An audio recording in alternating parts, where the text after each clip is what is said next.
Blackwell, Indiana wasn't on most maps. The kind of place you passed through on the way to somewhere else.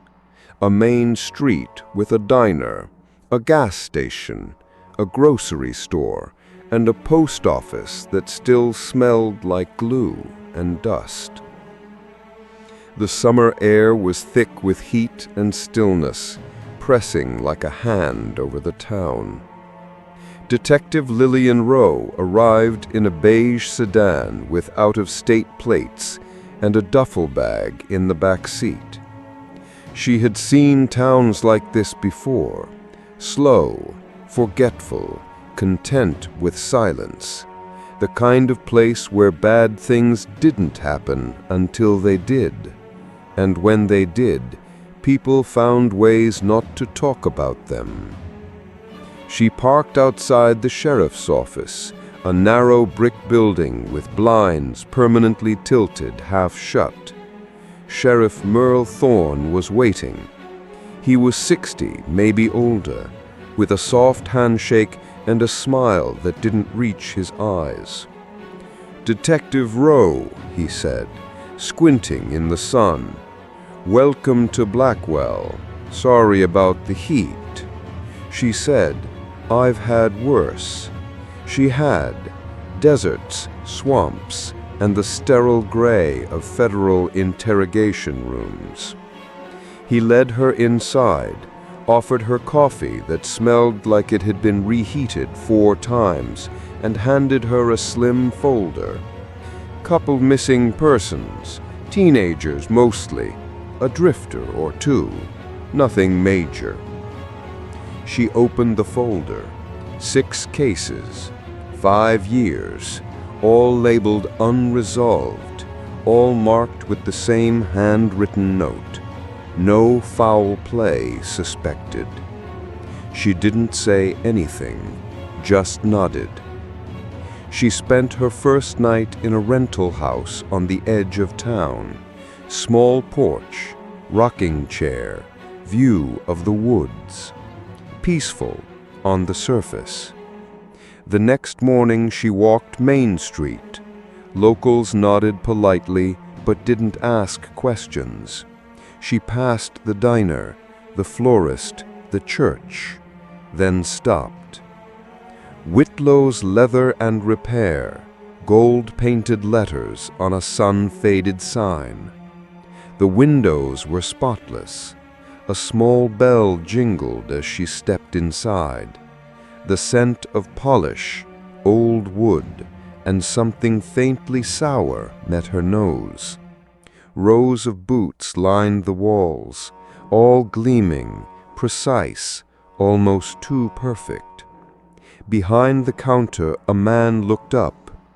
Tall, 65, maybe 70, clean-shaven, eyes the color of river mud, a soft smile beneath them.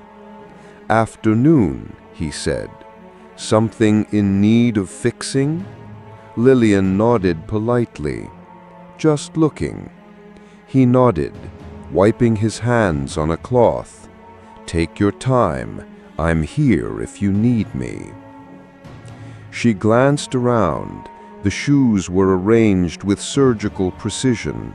Leather of every shade, brown, black, beige, but the ones in the center display, deep, unnatural red, drew her eyes.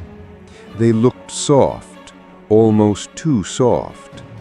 Lillian didn't know why, but she felt it. A quiet hum behind the silence, a stillness that wasn't peace, but concealment. She walked out 10 minutes later, not buying anything, but the shoemaker's smile followed her all the way home. His name was Elias Whitlow. The locals called him Mr. Whitlow, always with a nod, always with respect. He had been there longer than most, longer than the new mayor, longer than the fire chief, longer than the high school gym had been standing.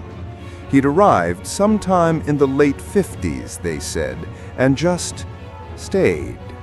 quietly, without fuss. He lived above his workshop, ate at the diner twice a week, Thursday breakfast and Sunday lunch, and paid in exact change. Donated boots to the church every winter, refused to raise his prices even when leather cost soared. If you asked around, people had only kind things to say. Best damn cobbler in 3 counties. He fixed my daddy's boots, and then mine, and now he's doing my boys. Real gentleman, always remembers your name. Lillian asked anyway. First, the waitress at the diner, then the barber, then the librarian.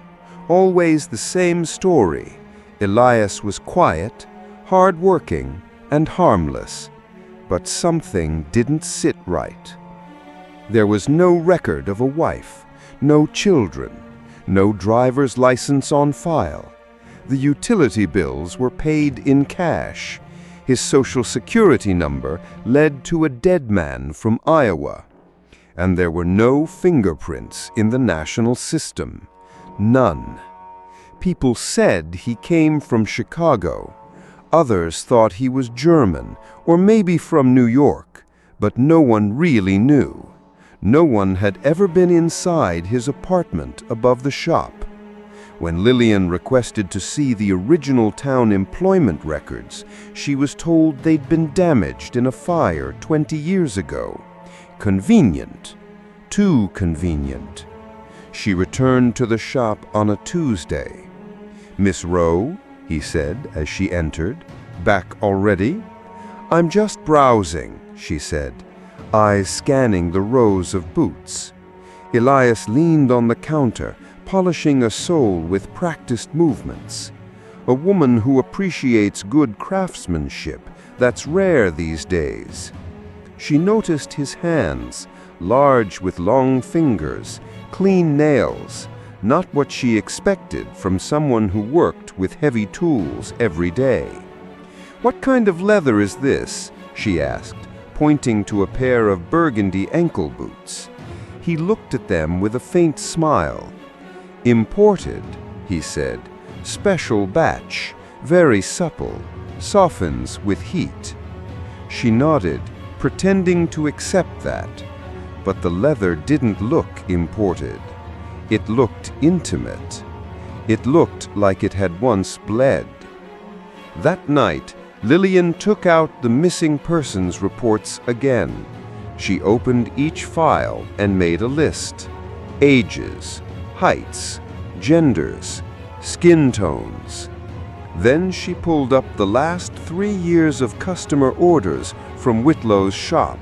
He kept carbon copies of every receipt in a filing drawer, alphabetized, and the pattern began to form. Small, faint, but there. A girl disappeared in '79. A woman ordered boots that winter, softest pair she ever wore. A man went missing in '81. A farmer picked up a new belt in spring, never cracked once. A teenage boy, last seen in '82. A hunter brought gloves that felt like they belonged to him. Lillian leaned back in her chair. She hadn't found proof, not yet, but she had found a man who smiled with his eyes, lived above his shop, and never told anyone where he was from. And he made things, beautiful, flawless things, from skin. The first real crack came in the form of a complaint. A woman in her 60s, Mrs. Darlene Kemper, lifelong resident, walked into the station clutching a shoebox like it contained a live bomb. "I don't want to make trouble," she said, "but something ain't right." Lillian invited her in, offered coffee, and listened. Darlene placed the boots on the table, fingers trembling as she opened the box. The boots were beautiful, dark caramel leather with hand-stitched lining and silver buckles on the side. But the look on Darlene's face wasn't admiration, it was fear. I ordered these from Mr. Whitlow 2 months ago, custom made, wore them 3 times, and then I started noticing things. Lillian leaned closer. Like what? Darlene hesitated. The smell, it never went away. I cleaned them, polished them, left them outside overnight. Still, every morning, it's there, like meat, like something raw. Lillian picked one up. The leather was too soft for its thickness, like skin left too long in warm water. She turned it slowly and noticed a faint discoloration along the heel, not a scuff, not wear, a mark. She reached into her drawer, pulled out a magnifying glass, and there it was, a sliver, no more than 3 millimeters wide, but unmistakable.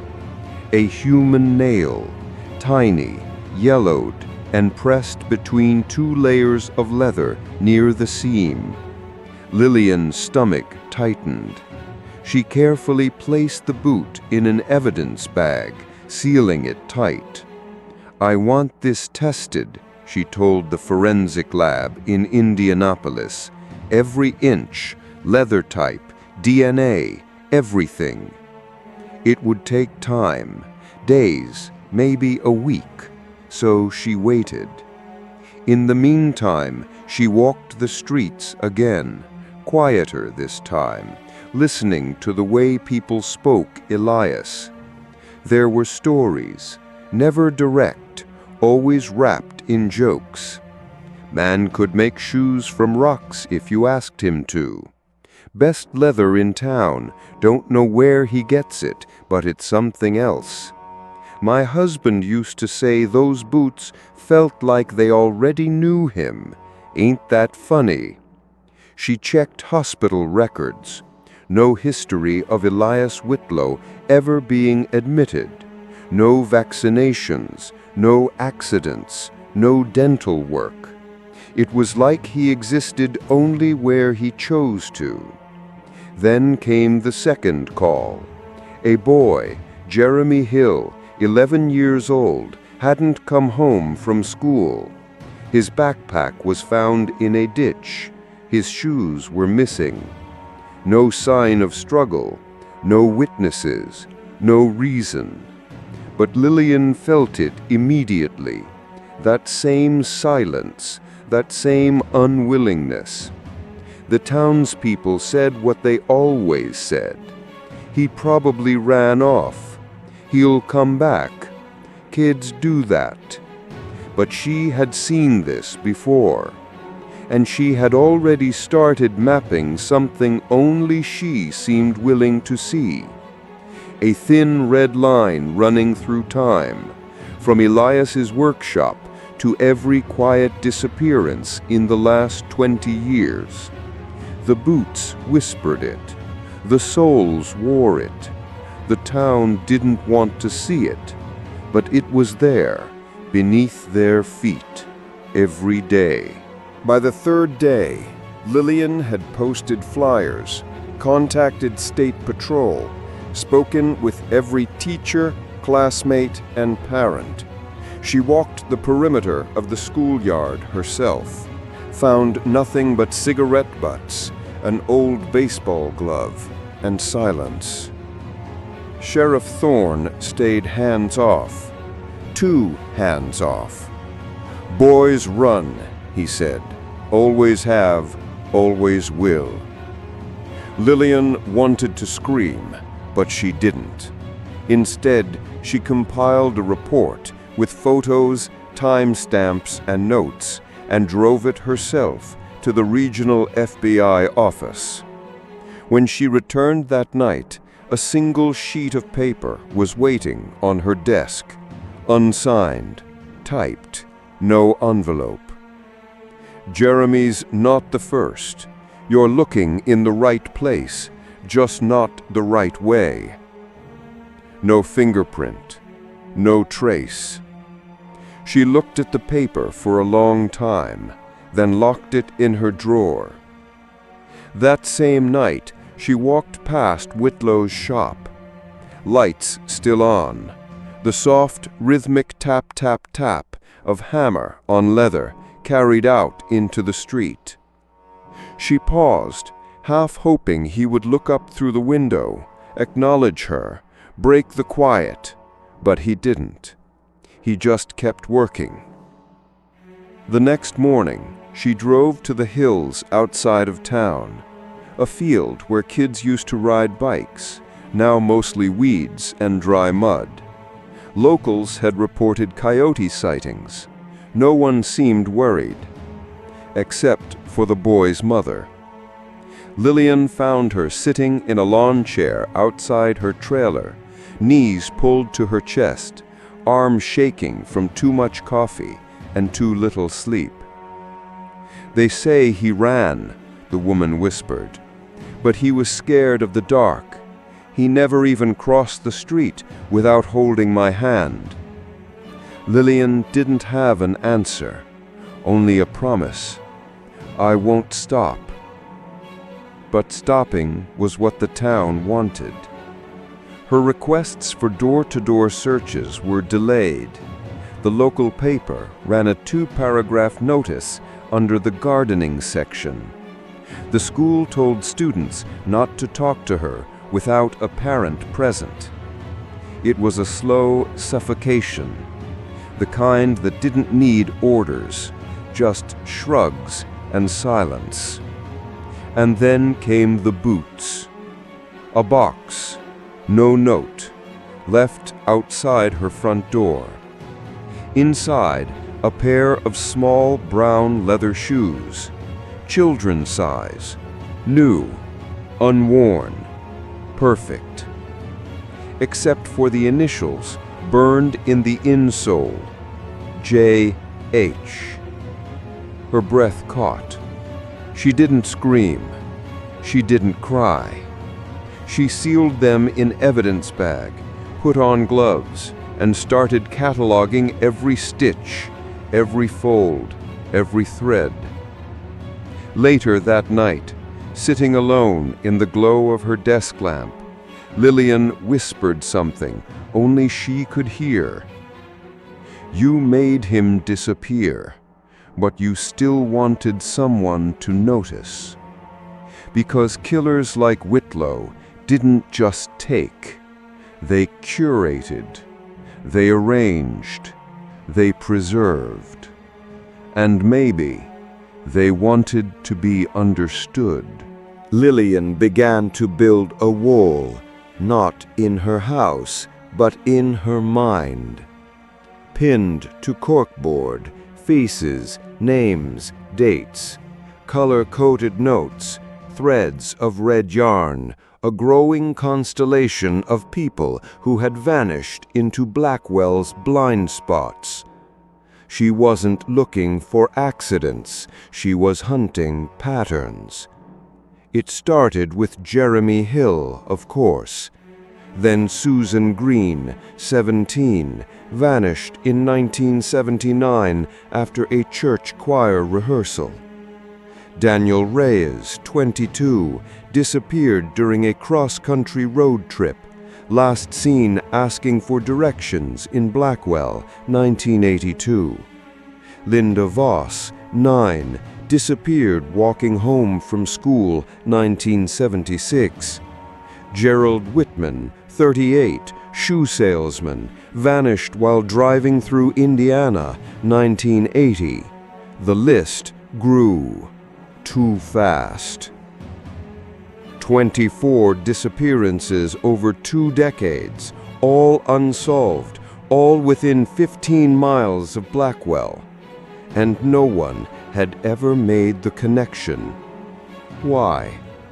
Because the town refused to hold a mirror up to itself. Because when silence becomes tradition, truth becomes trespassing. Lillian filed reports, requested archives from nearby towns, hunted down relatives who had left long ago. Some answered, most didn't. But then one did. A woman named Eliza Thornwell, whose brother disappeared in 1971. She remembered something strange. Quote, "He just bought a pair of boots, custom made, said they felt too good to be real. That was the last time I saw him," unquote. That phrase echoed in Lillian's mind. Too good to be real. She went back to the filing cabinet in the sheriff's office, back to Whitlow's invoices, dozens of carbon slips, neat handwriting. Each pair made, ordered, or picked up was logged. And like pressure points in flesh, a shape began to emerge. For every disappearance, there was a corresponding sale, sometimes the same day, sometimes a week later, but always the same product: leather, soft, high quality, hand-stitched, boots, belts, gloves, wallets. One note read, "Client requested black interior lining to match skin tone." She stopped, reread it. Skin tone? Another, "Used local stock, softer than expected, responds well to conditioning." It wasn't written like a killer's confession. It was written like a craftsman's ledger. She photocopied the entries, logged every name, cross-referenced every purchase with every missing person. Some matched exactly. Some were close enough to make her skin crawl. One entry made her hands go cold. Special order for LR, custom fit, leather, medium firm, delivered anonymously. Lillian stared at the initials. Her initials. And the date? Tomorrow. He was waiting on the bench outside the cobbler's shop, an older man with a hunched back, thick glasses, and work-worn hands. His name was Franklin Marsh, retired rail worker, local since birth. Lillian had seen him once or twice at the diner, always polite, always quiet. But this time, he looked unsettled. She slowed as she approached. "Everything all right, Mr. Marsh?" He blinked at her, as if pulling his mind out of a fog. "Detective, didn't see you there. What brings you out?" He glanced down at the shoebox on his lap. "Boots. Got them from Mr. Whitlow last week. Custom pair. Real fine lookin', but they ain't right." She sat beside him, notepad in her pocket. "How so?" He hesitated, then opened the box. They were ankle boots, black, beautifully made, gleaming polish, flawless stitching. "I wore 'em once round the house, but they're too damn soft, like I'm walking on someone." Lillian's pulse flicked. "Someone?" "Not something, someone," he said, then added quieter, "My wife says I'm losing it, but they make my feet feel not mine." He handed her one of the boots. She turned it over slowly. The sole was thick, durable, but as her fingers traced the upper lining, she noticed it. A subtle change in texture along the arch, a patch that felt too smooth, too stretched, like skin under tension. She looked inside and froze. Etched faintly in the inner lining, almost invisible in the light, were two tiny letters, D.V. Lillian's breath caught in her throat. Deborah Vaughn, a missing girl, age 16, vanished in 1978. Her initials weren't public. The case was cold, buried. But the name was there, inside the boot. "Where'd you get these, Mr. Marsh?" she asked, trying to steady her voice. He surprised her. "Mr. Whitlow dropped them off himself, said they were a gift, didn't charge me." "A gift?" She nodded, handed them back. "Thanks for showing me. You did the right thing." Frankly gave a small, uncertain smile. "You think I'm crazy, don't you?" "No. I think you noticed something most people would miss." That night, she pulled the forensic report from Indianapolis. It had arrived by courier. Boot sample. Leather origin, indeterminate. Not bovine, not pigskin, unclassified. DNA trace recovered. Human, female. Evidence of dermal ridge patterns consistent with human skin. She closed the file. Her hands trembled. They weren't just boots. They were memorials, sculpted, polished, worn. Pieces of people paraded through town, unnoticed. And someone had ordered a pair just for her. Due tomorrow. He didn't knock. He didn't leave a note. The box was just there, neatly wrapped in brown paper, tied with a thin strip of leather, sitting on the porch like it had grown out of the wood. Lillian didn't touch it bare-handed. Gloves, camera, evidence bag. The handwriting on the tag was elegant, slanted cursive. 4LR. Inside, nestled in black tissue paper, was a pair of ankle boots. Deep burgundy, sleek, impossibly soft. A perfect fit, just from looking at them, she knew.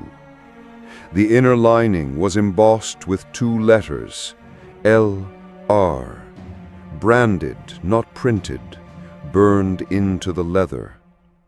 She studied every inch, seam to seam, stitch to stitch. And there, on the right boot, something wasn't right. One thread along the interior arch was thicker than the rest. Not just thicker, lumpy, uneven. She took tweezers and gently pulled at the stitch. It resisted, then gave. A thin strip of flesh-colored tissue emerged, dried, shriveled. Lillian's stomach turned. She kept pulling. A fragment, half an inch long, curled slightly at the edge. At first glance, it looked like a sliver of old glue, but under the magnifying glass, there was no doubt. A human fingertip, the nail still attached, pale, clean, trimmed. She placed it in a separate evidence vial, sealed it, labeled it. Whoever made these boots wanted her to know, not just suspect, know. This wasn't a game anymore. It was an introduction, a confession, but not to guilt, to craftsmanship. A knock at the door made her jump. She stood, gun at her side, and opened it slowly. No one, just the sound of the street, the wind, the distant bark of a dog.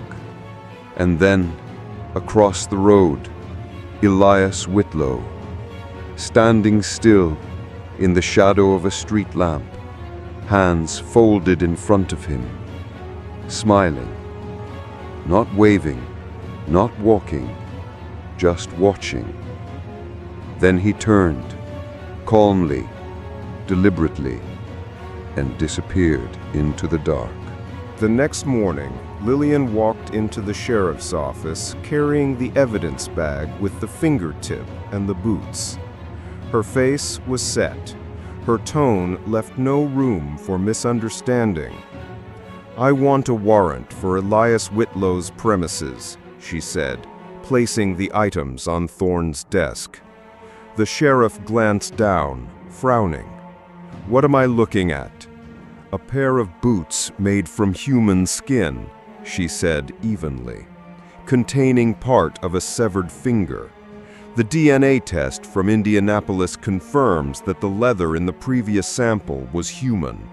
This," she tapped the bag, "isn't coincidence. It's murder.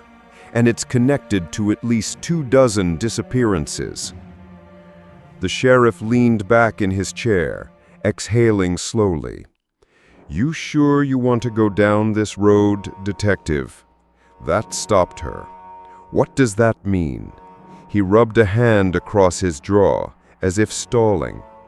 "Elias has been here longer than you've been alive. You're talking about accusing a respected man. I'm talking about a serial killer." Silence. Then Thorne said, "You don't have proof. You have leather that's unusual. You have a finger you claim came from his boots, but you opened that package yourself. Chain of custody's questionable. And your report, it's all circumstantial. You're seeing patterns in shadows." Lillian felt her jaw clench. "You're refusing to act? I'm refusing to blow up this town based on guesswork and gut instinct." She stared at him. "You're afraid. You know I'm right. I know you're new here, and you don't know what this town does to outsiders who stir up trouble." He slid the boots back toward her. Meeting over. That evening she sat in her living room, lights off, blinds drawn. The boots remained sealed in a clear evidence case, sitting like an accusation on her kitchen table. She thought about calling the state police, the press, hell, the FBI again. But something stopped her. Not fear, not exactly. Something colder, something smaller. The realization that she was alone, not just professionally, existentially. The town wasn't just ignoring what was happening, it was participating. In silence, in comfort, in self-preservation. No one wanted the truth. Truth meant grief. Truth meant guilt. Truth meant admitting they had warned their neighbors on their feet. Lillian opened her file again. The map, the photos, the list of names. Then she took out her brother's case file, the old yellowed paper, the last known photo. The day he disappeared, same month Whitlow had first been spotted in Blackwell. Her hands trembled. She whispered to the empty room, "Was he your first?" She started with the old addresses, yellowed files, post office records, obituaries, anything that could lead her to the families of the missing. Most had moved away. Some had died. A few, too few, were willing to talk. The first was Eliza Thornwell, now living in a nursing facility 2 towns over. Her brother, Caleb, had vanished in 1971. "Everyone said he'd run off," she murmured, eyes clouded but voice steady. But Caleb was the kind of boy who took his lunch pail to school every day and polished his shoes on Sundays. He didn't run. He didn't even jaywalk. Lillian asked about those shoes. "I remember them," she said. "New, deep brown leather. He loved them, said they made him feel grown up." Lillian showed her a photo, a pair of nearly identical shoes from Whitlow's shop. She stared. "That's them," she said. "I'd swear on it." Next was Gary Hoffman, whose daughter Melissa vanished in 1983 at age 11. He didn't answer the door at first, but when he saw the badge and then her face, something cracked.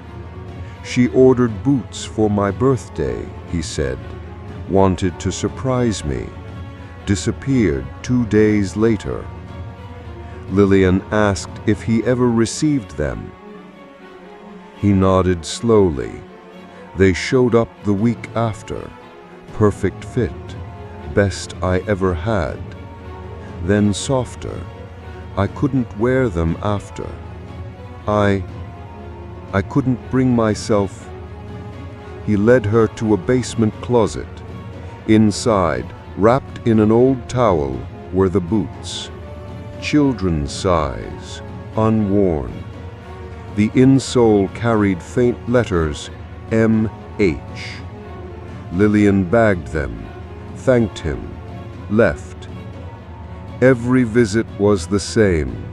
A memory, a pattern, a wound too old to bleed but still aching, and in every case a connection to Whitlow.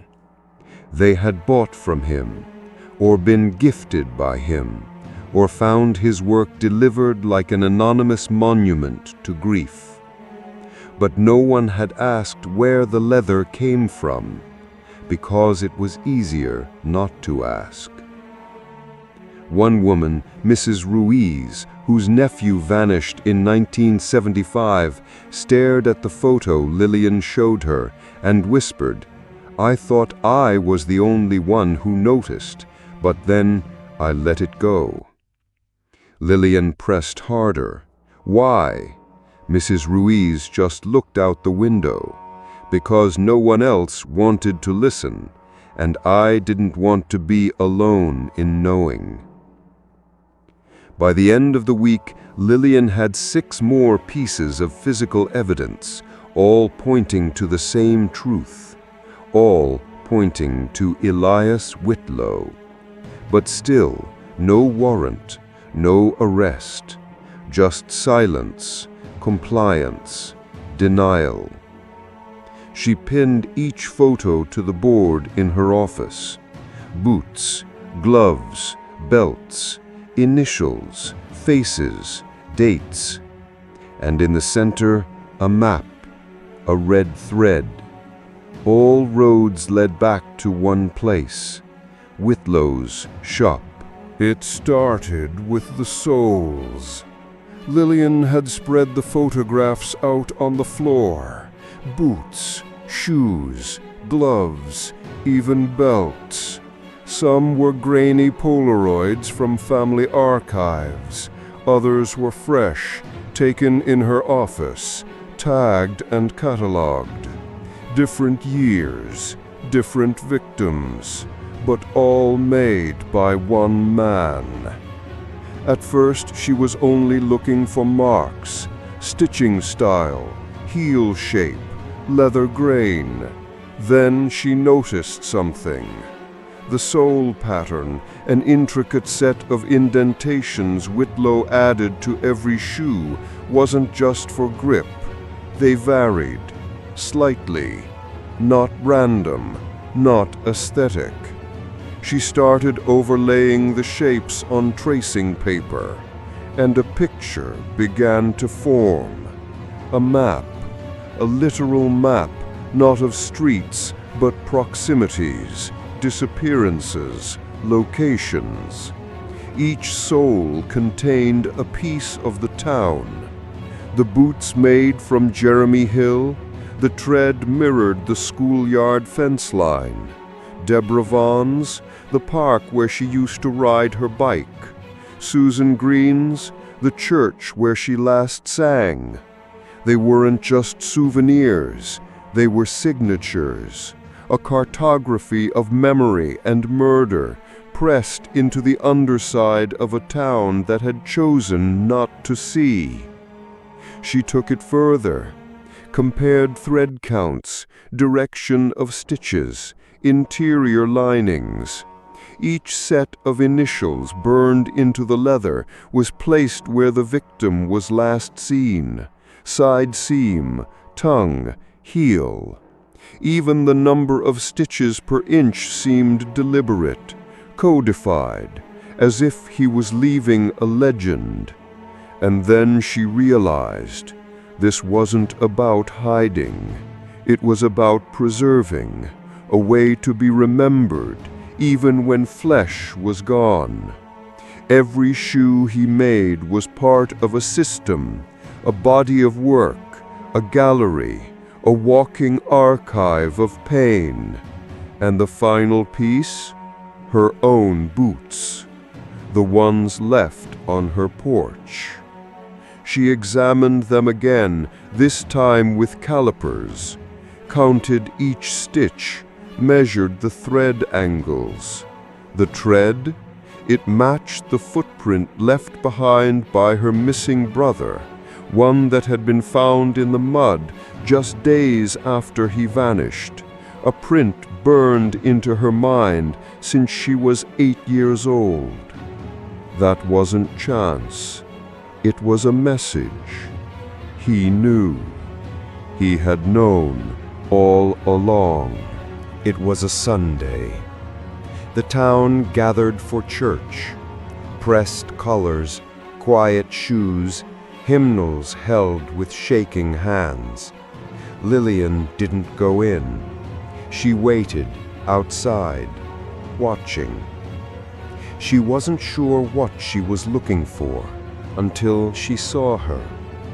A girl, maybe 10, pale hair, holding her mother's hand, and on her feet, boots. Too elegant, too aged, too well made for a child that size. Lillian's heart stuttered. She approached slowly, flashing a smile. "Nice boots," she said, crouching down. The girl beamed, proud. "They were my sister's." Her mother stiffened. "Come on, honey." But Lillian stood up fast. "What do you mean, your sister's?" "She went away," she said innocently, "but Mr. Whitlow said she'd want me to have them." Her mother grabbed her arm. "That's enough." Lillian stepped in front. "What was her name?" No answer. Lillian lowered her voice. "I can trace the boots. I can prove who they were made from." The woman's eyes were full of quiet panic, not confusion, not denial, recognition. "Don't," she whispered. "Please." "You knew?" "She disappeared 3 years ago. No one cared. No search, no flyers. I begged the sheriff, and he said she probably ran off, that I was imagining things." She looked down at her daughter, who now clutched her hand tightly. "I came home one day, and there was a box on the porch. Her name was burned inside the boot. He said it was a memorial. He said she was at peace. I thought it was a threat." "It was," Lillian said. The woman's voice cracked. "But what could I do? No one believed me. I tried to leave and my tires were slashed. I called out of state. Nothing. So I stayed, and I let her wear them, because I didn't want to believe what I already knew." The girl looked between them, confused, still smiling. Lillian stood motionless as they walked away. The boots made no sound on the pavement. That evening, she returned to her wall of victims. She added the girl's sister, another red thread, another name. There was no justice, no courtroom, no arrests. only acceptance. And Lillian realized the unthinkable truth. The town was complicit, not just in silence, in ritual. She waited until the lights went out. Whitlow always closed his shop at precisely 8 p.m. The town emptied by 9. By 10, even the diner shut its doors. At 10:27, Lillian picked the back lock. The air inside was thick, not dusty, too well kept for that, but heavy, like something was being preserved. She moved past the main floor quickly. She'd seen that part, the polish, the perfection, the illusion. She wanted what lay behind. The door to the back room was locked, naturally, but the hinges were old, and with a little pressure and a small pry bar, they gave. The smell hit her first. Not rot, not exactly. More like treated leather with something beneath it. Like formaldehyde wrapped in tobacco. The room was immaculate, lit by a single hanging bulb, long metal tables, racks, shelves, and on those shelves, boxes, labeled, catalogued, sealed.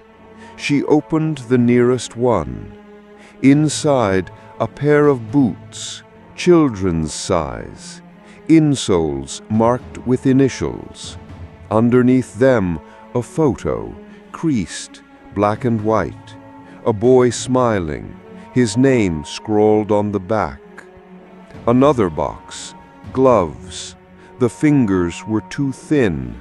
One had painted nails, a scrap of a school ID tucked inside. Another box, and another. Dozens. Some contained shoes, some belts, some just skin, cured and folded like parchment, marked with dates, initials, sometimes short notes.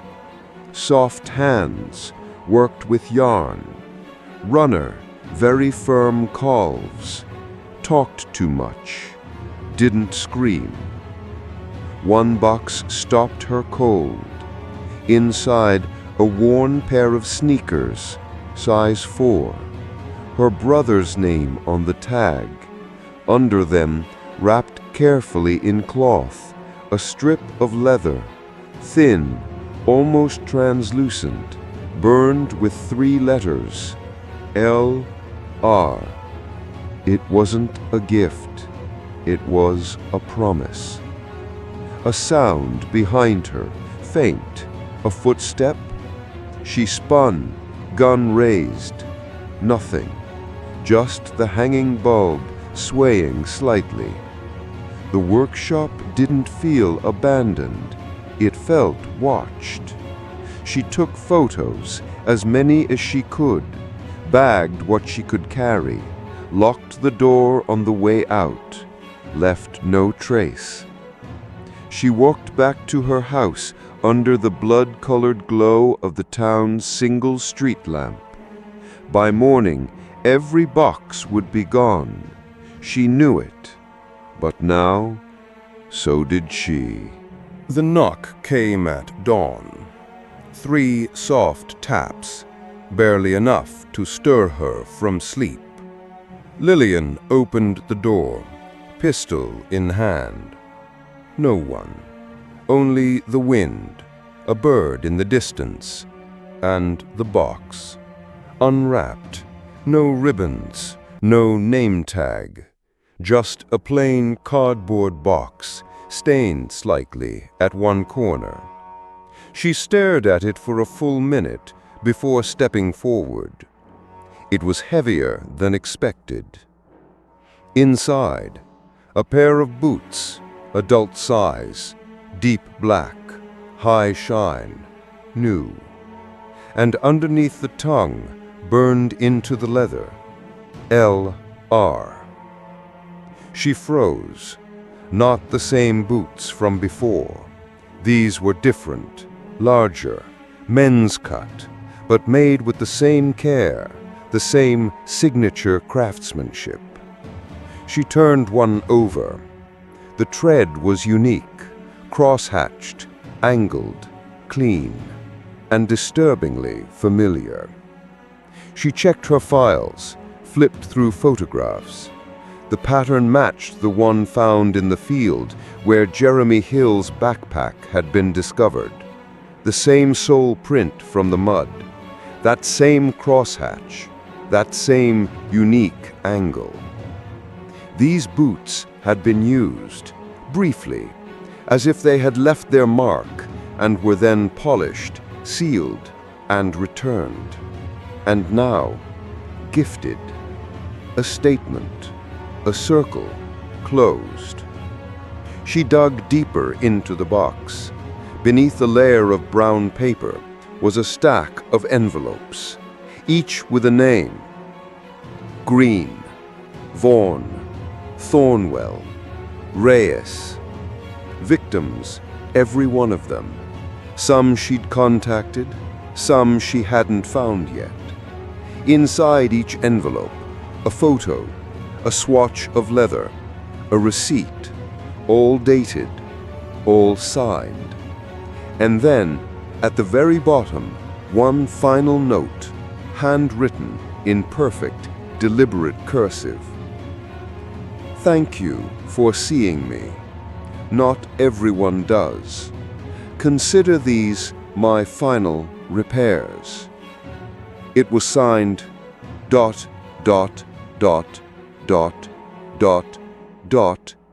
E.W. She picked up her phone, called the sheriff's line. No answer. Then the station. Voicemail. Then she got in the car and drove, fast, to Whitlow's shop. She already knew what she'd find.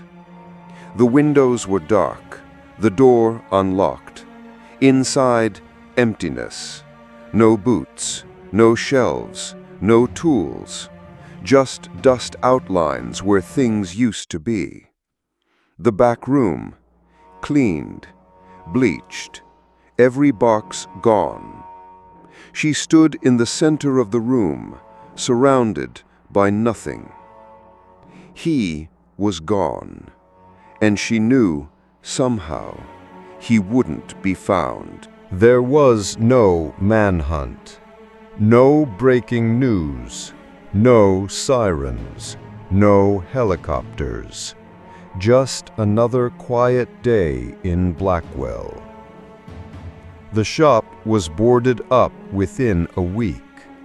Lease available signs appeared in the window. People walked past without looking.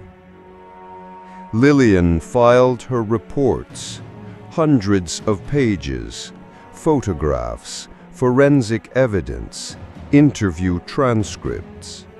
She sent copies to state authorities, to the FBI, even to a pair of journalists she'd once trusted. No response. Sheriff Thorne resigned 2 days later. No explanation, just a note on his desk and a coffee mug left behind. The boots, all of them, were locked in evidence, but without Whitlow, there were no charges, no trial, no outrage, only whispers. At the grocery store, she caught fragments. Ran off, probably. He was old, maybe he died. Strange man, always was. But no one said what she knew they were thinking. We let him do this. Because Whitlow hadn't operated in secret. He had operated in plain sight, and they had accepted him. Not because they were evil, but because they were tired. because confronting horror demands change, and change is harder than grief. Lillian drove past the house where the girl wore her sister's skin. The porch light was on. A wind chime turned slowly in the breeze. Life continued. The town was repairing itself, one brick at a time, pretending nothing had cracked. She received a package in the mail, no return address. Inside, a single photograph.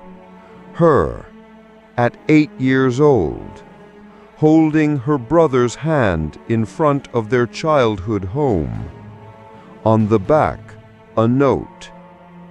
Some things should be remembered, others should be worn. That night, she sat at her kitchen table, surrounded by the evidence of her own obsession: the leather, the boxes, the boots. She could burn them.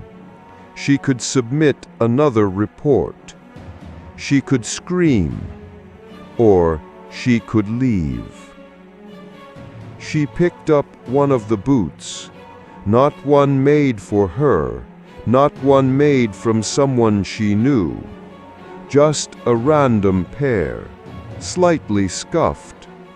She turned it over, felt the weight, the shape, and said out loud to no one, "You'll be remembered, even if they won't admit it." She didn't sleep that night, just listened to the quiet. The story never made national news. There were no documentaries, no late-night interviews, no podcasts titled "The Shoemaker of Blackwell." Just a line in a local paper weeks later. Local craftsman vanishes, shop closes after decades. That was it. No mention of the missing, no mention of the leather, no mention of the girl who wore her sister's boots to church. The FBI eventually responded to her file, a polite, bureaucratic letter, insufficient evidence to proceed with prosecution, subject considered deceased or fugitive, case closed. She knew better. Whitlow wasn't dead. He was just finished. His archive, his work, was complete. Every stitch, every tread, every name woven into the souls of a town that never wanted to look down. Lillian packed her things in silence. She left Blackwell before sunrise. No farewell, no announcement, only the memory of a shoemaker's smile lingering in her rearview mirror. She didn't return to the force, didn't go back to the bureau. She disappeared too, into the soft corners of America, where the roads stretch long and the silence is forgiving. But sometimes, late at night, she'd still dream of leather. She'd feel the weight of boots in her hands. She'd remember the sound of the needle slipping through skin, and always, always, the echo of those words. He left a part of them with the living. Because that was the truth, wasn't it? The town wore its guilt every day on feet and belts and gloves, and they kept walking. Somewhere, someone is still walking, and somewhere else, in a new town, perhaps quieter than Blackwell, another pair of boots waits on another porch, perfectly made, wrapped in silence.